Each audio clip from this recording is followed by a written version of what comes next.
Arrest ചെയ്ത കന്യാസ്ത്രീകളെ ഉടൻ മോചിപ്പിക്കണമെന്ന് Mons Joseph MLA. ആവശ്യപ്പെട്ടു. കേരള കോൺഗ്രസ് പാർട്ടി പാലാ കുരിശുപള്ളി ജംഗ്ഷനിൽ നടത്തിയ പ്രതിഷേധ ധർണ ഉദ്ഘാടനം ചെയ്ത് സംസാരിക്കുകയായിരുന്നു മോൻസ് ജോസഫ്.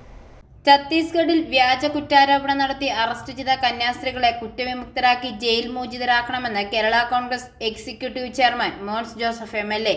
കേന്ദ്ര സർക്കാരിനോട് അഭ്യർത്ഥിച്ചു. പാവപ്പെട്ടവരുടെ ഉന്നമനത്തിനായി നിസ്വാർത്ഥ സേവനം ചെയ്യുന്ന കന്യാസ്ത്രീകളെ രാജ്യവിരുദ്ധരായി ചിത്രീകരിക്കുന്നത് ക്രൂരതയാണെന്നും ന്യൂനപക്ഷ സുരക്ഷയ്ക്ക് വേണ്ടി ശക്തമായ ഇടപെടലുകൾ കേരള കോൺഗ്രസ് പാർട്ടി നടത്തുമെന്നും പാലാ കുരിശുപള്ളി ജംഗ്ഷനിൽ നടത്തിയ പ്രതിഷേധ ധർണ ഉദ്ഘാടനം ചെയ്തുകൊണ്ട് മോൻസ് ജോസഫ് പറഞ്ഞു. മതന്യൂനപക്ഷങ്ങളോട് കാണിക്കുന്ന രാജ്യത്തൊട്ടാകെ കാണിക്കുന്ന അവഗണനയിൽ ശക്തമായ പ്രതിഷേധം ഇന്ന് രാജ്യത്തെമ്പാട് നടന്നുകൊണ്ടിരിക്കുകയാണ്. അതിനിടയിലാണ് ഇതുപോലുള്ള സംഭവങ്ങൾ ഓരോന്നായി കടന്നു വരുന്നത്. നമ്മുടെ രണ്ട് ബഹുമാന്യരായ സിസ്റ്റേഴ്സിനെ ഏറ്റവും നീചമായി അവരെ വിചാരണ നടത്തി, അതിനുശേഷം അവരുടെ നേരെ അതിക്രമങ്ങൾ കാണിച്ച് അപമാനിച്ച് അവരെ ജയിലിൽ കള്ളക്കേസിൽ കുടുക്കി ജയിലിലടച്ച ഈ നീചമായ സംഭവത്തിൽ കേരള കോൺഗ്രസ് പാർട്ടി ശക്തമായ പ്രതിഷേധം രേഖപ്പെടുത്തും.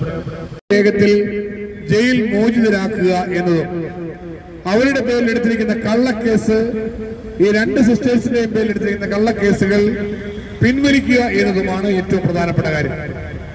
അതിൽ ബി.ജെ.പിയുടെയും ബജരംഗദളിന്റെയും RSSന്റെയും ആളുകളാണ് ഈ അക്രമത്തിന് നേതൃത്വം കൊടുത്തത് എന്ന് വളരെ വ്യക്തമാണ്. അതുകൊണ്ട് ബഹുമാനപ്പെട്ട സിസ്റ്റേഴ്സിന് നേരെ ബി.ജെ.പി, ബജരംഗദൾ, RSS പ്രവർത്തകർ നടത്തിയ ഈ വേട്ടയാടൽ നമ്മുടെ രാജ്യത്ത് അംഗീകരിക്കാൻ പറ്റില്ല, അനുവദിക്കാൻ പറ്റില്ല.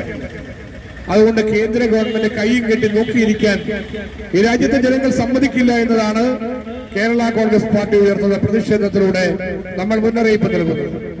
നിയോജകമണ്ഡലം പ്രസിഡന്റ് ജോർജ് പുളിങ്കാട് അധ്യക്ഷത വഹിച്ചു. സെക്രട്ടറി ജനറൽ ജോയ് എബ്രഹാം, തോമസ് ഉഴുന്നാലിൽ, തങ്കച്ചൻ മണ്ണുശ്ശേരി, ഷിബു പൂവേലിൽ, ജോബി കുറ്റിക്കാട്ട്, ബാബു മുകാല, മത്തച്ചൻ പുതിയടത്തുചാലിൽ, ജോസ് വടക്കേക്കര തുടങ്ങി നിരവധി പേർ പ്രസംഗിച്ചു. ഐഫോറി ന്യൂസ്, പാലാ.